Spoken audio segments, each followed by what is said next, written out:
ঘরে মাছ মাংস না থাকলে এইভাবে রান্না করে খেয়ে দেখতে পারেন, ভীষণ সুস্বাদু হয়। এই যে কুমড়োর ফুল, এখান থেকে কুমড়োর ফুল ছিঁড়ে নেব। এই কুমড়োর ফুল দিয়েই রান্না করব, একদম নিরামিষ রান্না।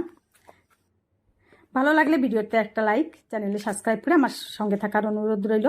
কুমড়োর ফুলগুলো বেছে নেব। বোটা কেটে নিলাম একটা থালে নিয়ে, একটা বড় পাত্রে জল নিয়ে কুমড়োর ফুলগুলো হালকা হাতে ধুয়ে নেব। জল ঝরিয়ে উঠায় নিলাম।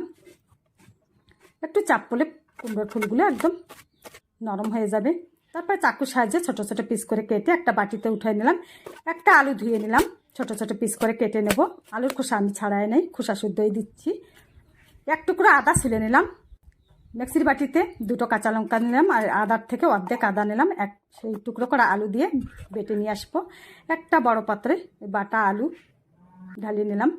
তাতে দিয়ে দিলাম পরিমাণ মতো লবণ, রঙের জন্য সামান্য হলুদ গুঁড়ো, ঝালের জন্য লঙ্কার গুঁড়ো দিছি, আর স্বাদের জন্য একটু জিরার গুঁড়ো দিছি, আর গোটা জিরা দিছি। দিয়ে একটু মিশিয়ে 1 চামচ বেসনের থেকে অর্ধেক বেসন দিয়ে মিশিয়ে কুমড়োর ফুলগুলো দিয়ে হালকা হাতে মিশিয়ে নিতে হবে। বেশি জোরে মাখানো যাবে না, হালকা হাতে মিশিয়ে নিতে হবে।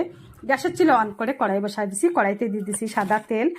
তেল গরম হয়ে গেছে, ওখানে একটা একটা করে বড়া বানাই দেবো কড়াইতে। তো বড়াগুলো সব আমার দেওয়া হয়ে গেছে। একটু তেল চারিধারে ঘোরাই নিলাম কড়াই ধরে। মিক্সির বাটিতে যে আদা ছিল ওই আদা দিয়ে দিলাম, ঝালের জন্য 3টা কাঁচা লঙ্কা দিলাম, একটা বড় টমেটোর থেকে অর্ধেক দিয়ে দিলাম, বেটে নেব। এদিকে বড়ার এক পাশ ভাজা হয়ে গেছে, উল্টায় দিলাম। একটু ধীরে ধীরে উল্টাতে হবে।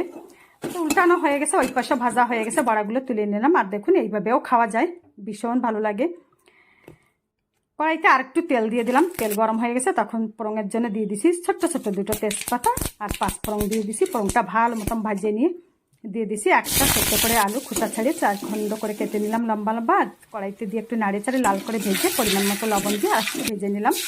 তারপরে দিয়ে দিলাম বাটা মশলা দিয়ে একটু নাড়ে চাড়ে দিয়ে দিছি হলুদ গুঁড়ো, রঙের জন্য, ঝালের জন্য লঙ্কার গুঁড়ো, স্বাদের জন্য একটু জিরের গুঁড়ো দিয়ে মশলা ভালো মতন কষায় নিছি। একদম লো আছে 3-4 মিনিট ধরে। মশলা ভালো মতন কষানো হয়ে গেছে, মশলা থেকে তেল ছেড়ে দিছে, তখন জলের জন্য জল দিয়ে দিছি।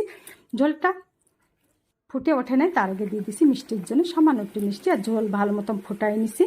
এখন দিয়ে দেবো 5 মিনিট ধরে জাল করে নিছি। এখন দিয়ে দেবো ভাজিয়ে রাখা বড়া দিয়ে আর 2 মিনিট জাল করে নেবো। বেশি জাল করা যাবে না বড়া দিয়ে। আর এই বড়ায়ও কিন্তু ঝোল খায়, সেই হিসেবে ঝোল দিতে হবে। তারপরে দিয়ে দিছি লাল 4টা শুকনো লঙ্কা ভাজিয়ে গুঁড়ো করে দিয়ে নামিয়ে নিলাম।